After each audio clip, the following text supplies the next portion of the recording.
खरं म्हणजे आता सर्व प्रमुख मराठवाड्यातल्या पदाधिकाऱ्यांच्या बरोबर संवाद होता आणि येणाऱ्या स्थानिक स्वराज्य संस्था जसं लोकसभा जिंकली, विधानसभा जिंकली, तसं स्थानिक स्वराज्य संस्था देखील महायुती जिंकेल अशा प्रकारचा विश्वास आमच्या महायुतीने केलेल्या कामाच्या जोरावर या ठिकाणी कार्यकर्त्यांना सांगितलेलं आहे।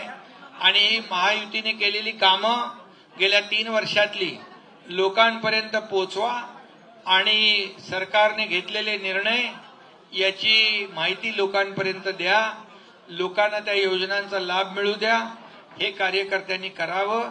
आणि त्याचबरोबर निवडणुकींच्या बाबतीमध्ये निवडणुका डोळ्यासमोर ठेवून आम्ही कुठलाही निर्णय घेत नाही आणि निवडणुकांसाठी आम्हाला कुठलीही तयारी करावी लागत नाही, कारण निवडणुका असू द्या नसू द्या शिवसेनेचं काम वर्षाचे 12 महिने 365 दिवस सुरू असतं आणि म्हणून महायुतीला या निवडणुकांची कुठलीही चिंता नाही, कारण केलेली कामं लोकांसमोर आहेत। या महाराष्ट्रातली जनता केलेल्या कामाची पोचपावती देते, हे विधानसभेमध्ये आपण पाहिलेलं आहे।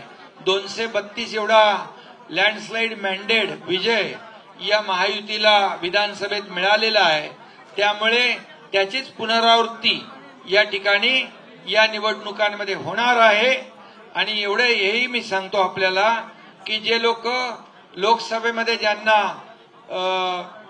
तुम्ही विचारणार का मी सांगून टाकू, लोकसभेमध्ये ज्यांना यश मिळालं तेव्हा ते निवडणूक आयोगावर काही बोलले नाही, ईव्हीएम वर काही बोलले नाही, वोट चोरीवर काय बोलले नाही, परंतु आता मात्र ते तुमचाच प्रश्नाचं उत्तरही मी देतो, आता मात्र या निवडणुकांमध्ये स्थानिक स्वराज्य संस्था विधानसभेच्या निवडणुका झाल्यानंतर वोट चोरी, मत चोरी असं व्हायला लागले आणि मतांची चोरी झाली, ईव्हीएम मशीन, मतदार याद्या या सगळ्या ज्या काय त्याच्यावर आक्षेप घेऊ लागले।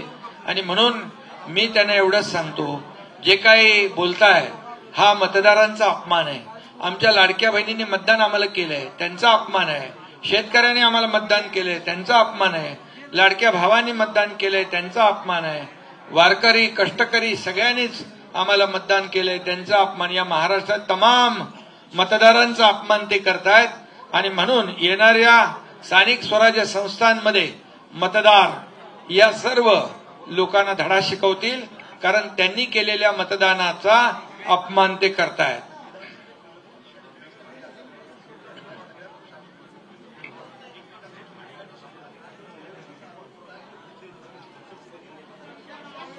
कोण जमू देत नाही? अरे लोकांनी त्यांना विरोधी पक्ष नेत्याच्या एवढी संख्याबळ पण नाही दिलं, कारण जनतेने त्यांना झिडकारलेलं आहे, जनतेने त्यांना त्यांची जागा दाखवली आणि त्यामुळे विरोधी पक्षाला लागणारं संख्याबळ देखील त्यांच्याकडे नाही।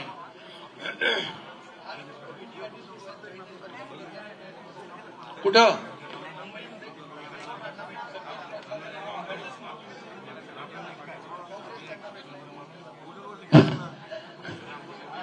ते गाठीभेटी चालू असतात, पण आम्ही गाठीभेटीपेक्षा कामाला महत्व देतो आणि त्यामुळेच काम करणाऱ्या लोकांच्या मागे महाराष्ट्रातली जनता उभी राहते।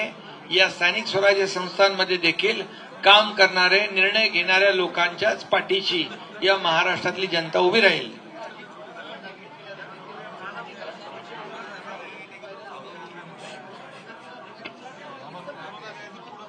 खरं म्हणजे त्यांनी अधिकाऱ्यांनी देखील कोण बोलतंय हे ओळखलं नसावं आणि अजितदादांचा जो काही रोखठोक स्वभाव आहे त्यांचाही तसा उद्देश नसावा, परंतु मिसअंडरस्टँडिंग झालेलं आहे, गैरसमजातून हा प्रकार झालाय, एवढं या ठिकाणी मला जी माहिती मिळाली त्याबद्दल।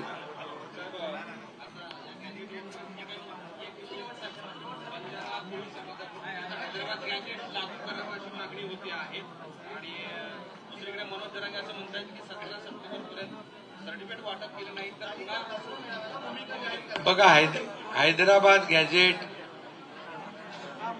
त्यांनी सांगितलं लागू करावं, त्याप्रमाणे सरकारने GR काढला आणि त्या GR मध्ये आज ज्यांच्या म्हणजे ज्यांनी कुणबी आहेत त्यांनी ॲफिडेव्हिट द्यावं.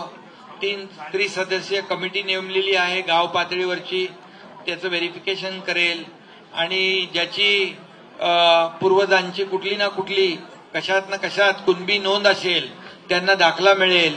दाखला मिळण्याची एक सोपी पद्धत या ठिकाणी केलेली आहे. त्यामुळे कुठल्याही परिस्थितीमध्ये या ठिकाणी इतर समाजावर अन्याय होणार नाही, ओबीसी समाजाचं नुकसान होणार नाही आणि मराठा समाजाला हे प्रमाणपत्र सोप्या पद्धतीने मिळावं अशा प्रकारचा तो GR आहे. आणि त्यामुळे मला वाटतं महायुती सरकार कुठल्याही समाजावर कुणालाही न्याय देताना कुणावरही अन्याय करणार नाही. ही भूमिका आमची कालही होती, आजही आणि उद्याही आहे.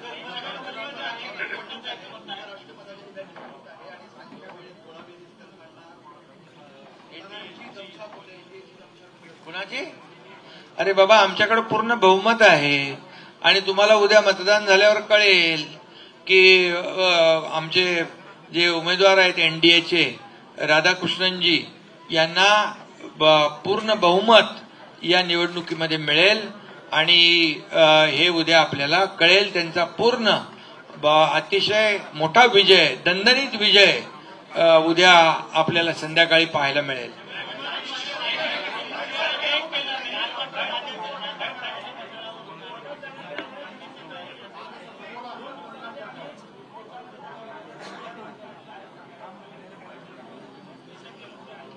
बघा, मुख्यमंत्री देवेंद्रजी, मी स्वतः, अजितदादा आणि भुजबळ साहेब ज्येष्ठ नेते आहेत आणि त्यांच्याशी चर्चा झाली होती आणि त्यांनाही सांगितलं होतं या GR मुळे ओबीसीला कुठेही धक्का लागणार नाही.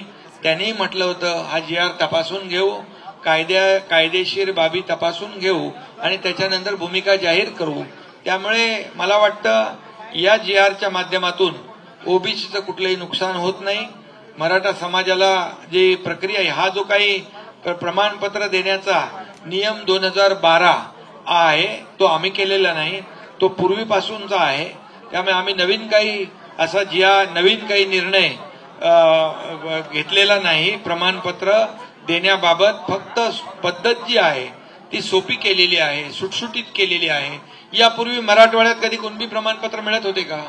ज्यांच्या नोंदी मिळाल्या त्यांना दिलं ना आपण. त्यामुळे ज्याचा अधिकार आहे त्याला अधिकार मिळाला पाहिजे, पण ज्याला अधिकार देताना दुसऱ्याचा अधिकार कमी होता कामा नये, ही भूमिका आमची आहे.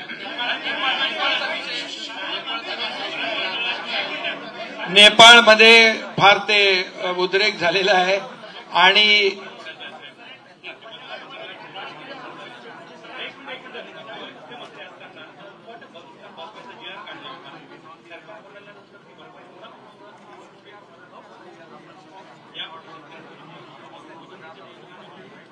मदतीचे पंचनामे करण्याच्या सूचना दिलेल्या आहेत. जिथं पंचनामे झाले नसतील तिथं तात्काळ पंचनामे होतील.